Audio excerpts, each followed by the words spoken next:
What is up, MMA fans? I am Jason Burgos for Sherdog.com, and I am joined by a woman who will be making her one championship debut on November 22nd at the Edge of Greatness event in the Singapore Indoor Stadium. There, she will face Putri Padmi in what will be our debutante's first MMA bout in over 2 years. But with a name that is well known in the world of Taekwondo and MMA because of her brother Sage, she will have many eyes on her as she lays her own path in the mixed martial arts world, and that is Colbey Northcutt. Colbey, thank you for giving me some time just days away from your return to mixed martial arts. Yeah, that's right. 2 days away. Thank you for having me. It's my pleasure. Now, while researching for this, I learned that you are actually 3 years older than your brother, which is interesting. He's been in a part of the MMA industry and stuff like that for 6 years, including his amateur start, where you also fought around the same time as an amateur, but took a few years off Right. to, from what I saw, to train more in depth before you eventually made the decision to go pro. When I was looking up stuff, it said one of the reasons that you hadn't wanted to go pro is because there wasn't a women's division in the UFC at the time when you were, doing amateur and stuff like that. Is that true?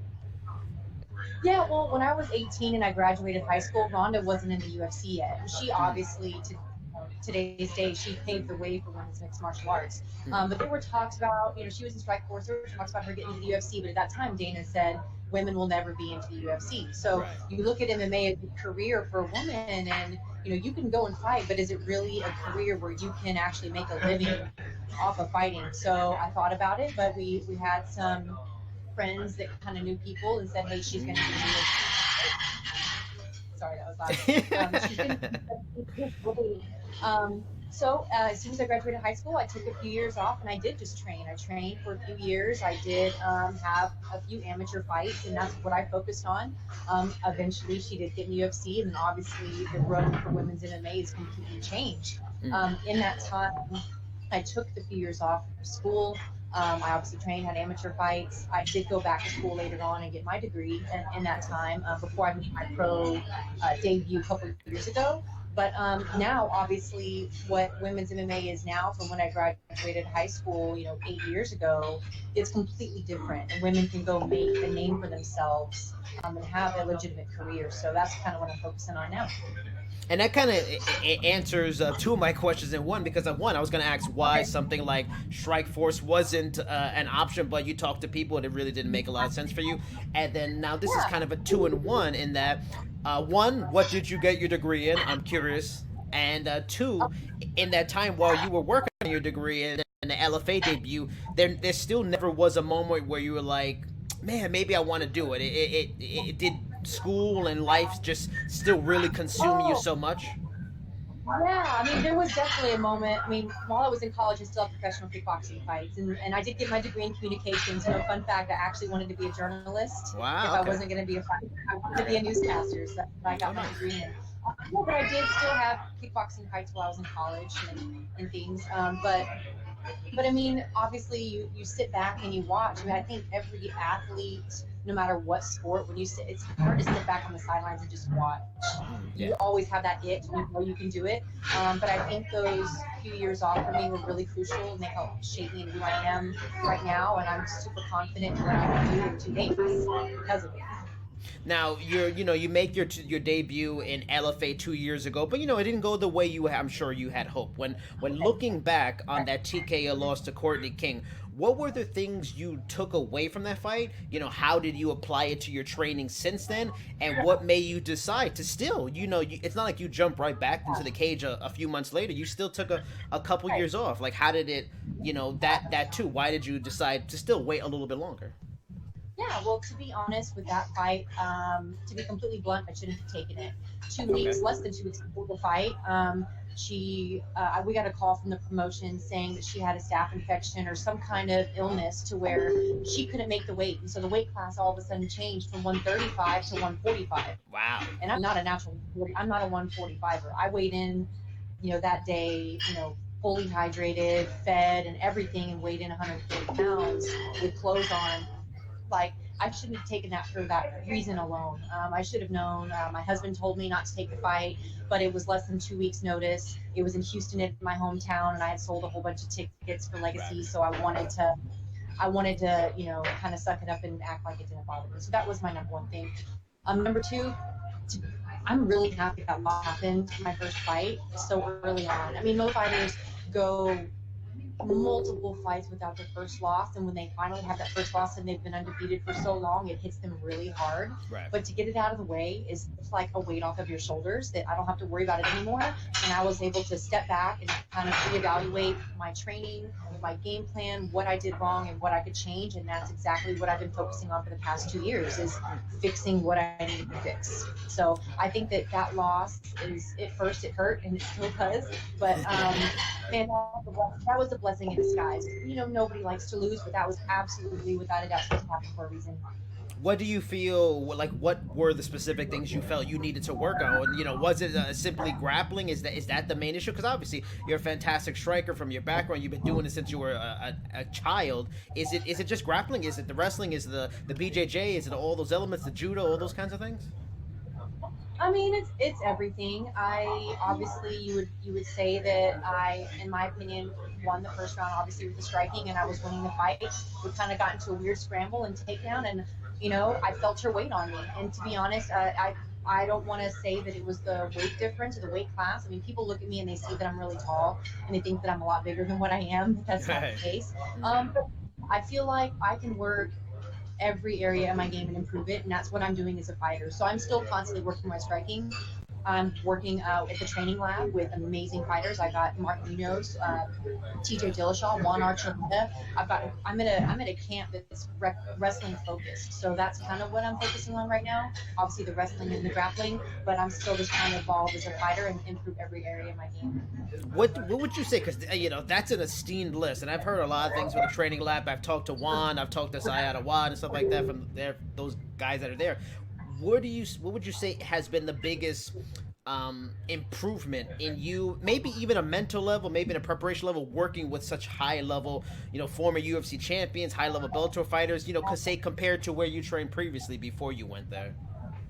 Yeah, this is crazy because obviously my brother Sage, and growing up in martial arts, I mean, I've always had a really good work ethic, and I've always thought I've known what it's like to work hard. But oh my gosh, these guys are on a whole nother level, and they push me to limits that I never thought I could reach. The work ethic is insane, and obviously all wrestlers are just grinders, man. Like, they know how to train and push themselves.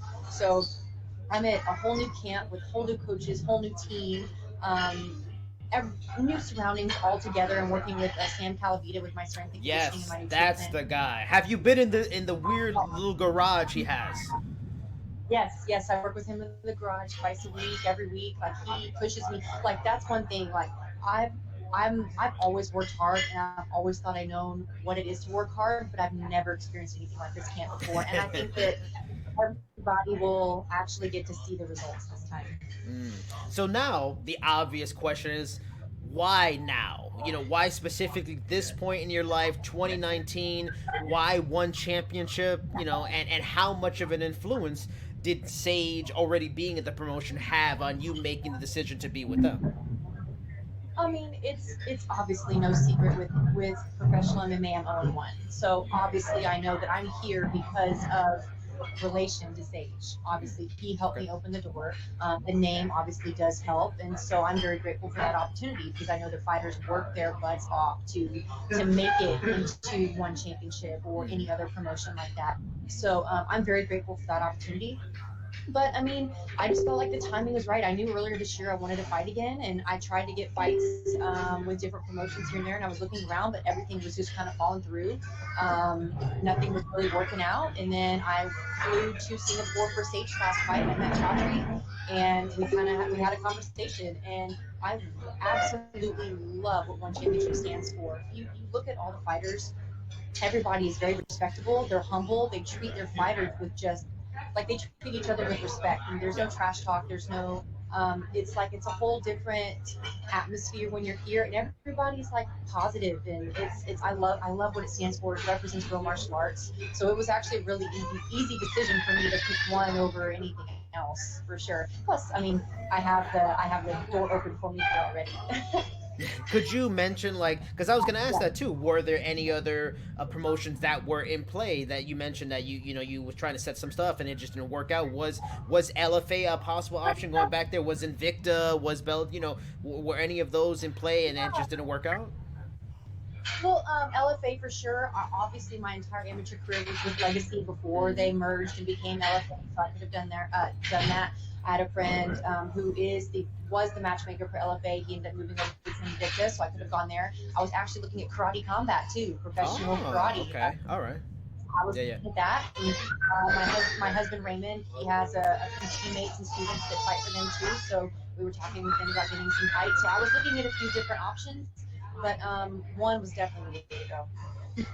Now, I've been told by other, up and coming fighters early in their careers that at the early stages, in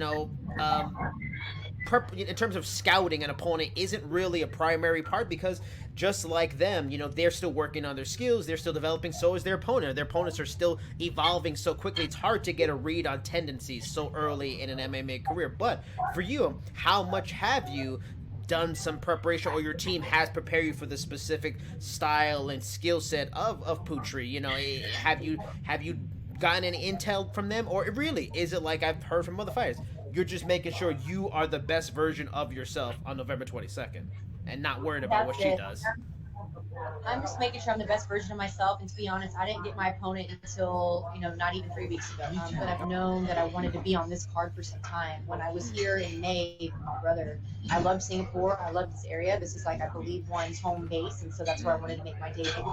I recently got married at the very end of August. So I was going Congratulations. to Australia. And as soon as I came back at the end of September, I basically started a camp and didn't know who I was going to fight, but I knew because I was told I'd be on this card. So went through a couple opponents, but I think as a fighter, it doesn't necessarily matter who the opponent is, especially early on in your career. You're just trying to be the best version of yourself.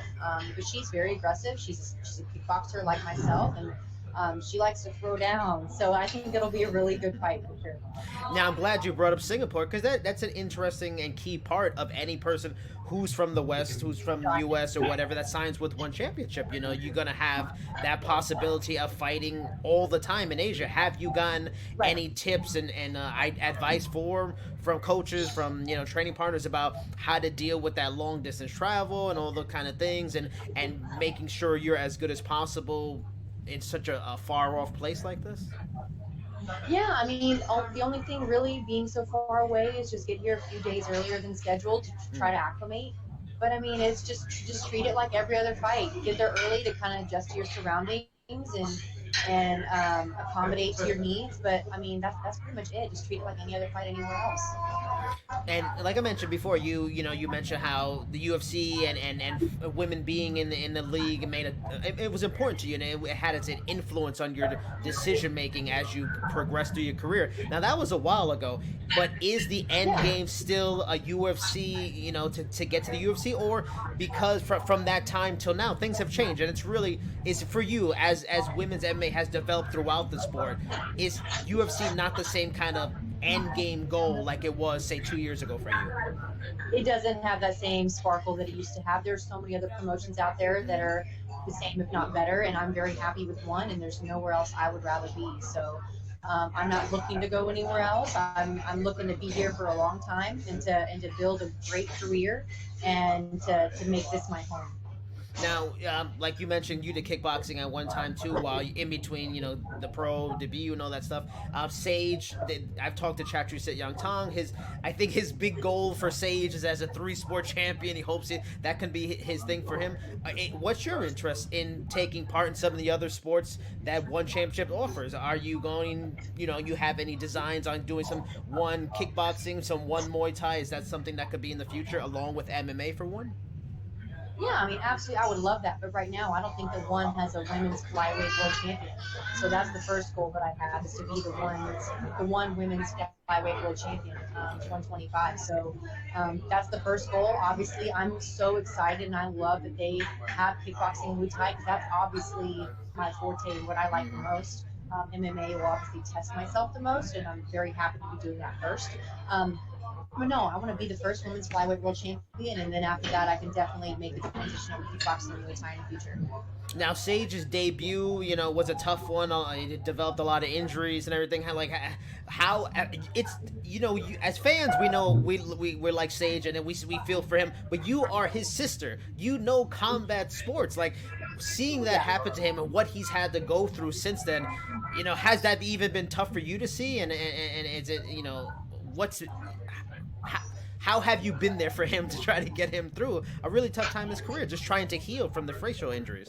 Yeah, yeah, absolutely. He's actually at the doctor right now with the same doctor that did his surgery here in Singapore. Okay. He's getting a checkup. So hopefully we'll come back with some good news and he can start training soon. But I mean, he is still feeling some pain. He does have some nerve damage. He doesn't have all his feeling back in his face. Unfortunately, it was a really bad break. Um, I feel like whether you're family or friend or just an outsider, you don't want to see that. Like that was a really bad thing to watch, especially as his sister. I feel for him. So I know that he was in a lot of pain, but it's funny because I was talking with my family and our close friends, and Sage is always like, you hear at MMA, they call him the golden retriever, Yeah, and he's yeah. always so happy. Yeah, yeah. Is this going to be the thing that like breaks him? And it certainly is not. Like he's even more positive, more hungry than he was before because man, nobody wants anything like that to happen to them. So he like wants to come back and like redeem himself. So I think that he's actually going to go down a weight class. He Yeah. shouldn't have been fighting at that weight. It was not his Right. natural weight to begin with, but he didn't know. So that was a learning lesson for sure. And he's obviously had a lot of time to sit back and think about what he did and what went wrong and what he could fix. And when he's able to, he's going to fix it. Now you are lucky in that you have a lot of outlets in terms of great talent and minds, because one, you have a brother who's established MMA fighter, but also like you mentioned, you're at the training lab with a wealth of knowledge and trainers. Who is going to be in your corner on fight night? Will Sage be there? Will any of the guys we know from training lab, familiar faces, be there? Who's going to be in your corner for this debut? Yeah, Juan is actually here. Juan Archuleta will be in my corner. Nice. Tell him I said what's up. I will. He's actually sitting behind me in the back. I'm not sure if you can see him. He's been one of my number one training partners throughout this entire camp. My husband Raymond Daniels, he actually is going to be in my corner, and then Sage will be in my corner as well. Wow, that's an all-star team. Yeah, Now, yeah, I got some great people behind me. now, last question I always like to ask people this to end the interviews, because for a lot of, you've been a part of martial arts since I think, what, 7 years old, right? Yes. So I mean, that's not everybody can say they've been a part of that. It consumes your life. You're a professional fighter now. It takes up a lot of your time. So getting away from fighting and clearing your head. I've talked to many fighters. It's important, to get away from that mind frame, because it could be a drain. So what are some of the things you like to do for fun that just have nothing to do with martial arts, nothing to do with fighting? I've heard riding motorcycles, cooking, books, comic books, movies. What are the things you like to do for fun? Honestly, this is so funny because when I'm not training, my husband and I run a business. We have a martial arts school, so we're literally surrounded by martial arts art from morning to night. Because we teach kids karate. We have an after-school program. It's basically like a daycare with karate. So we're around it 24/7. So honestly, when we have free time on the weekends, we just like to relax because we're always go go go. Yeah. People ask me what kind of hobbies I have. I really don't feel like I have any. I don't really have any time. Wow. But just relaxing is nice.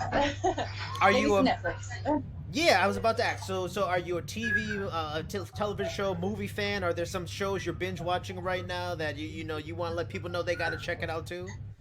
Yeah. We don't have too much time to watch TV. We'll set on like our DVR and record some stuff during the week, and then watch it on the weekends. But yeah, we like The Resident, doctor shows like that, New Amsterdam, Good Doctor. Riverdale's a good one. Okay. So there's some good shows we like to watch. I don't do anything with the stars, Bachelor, stuff like that, but gotta watch it on the weekends.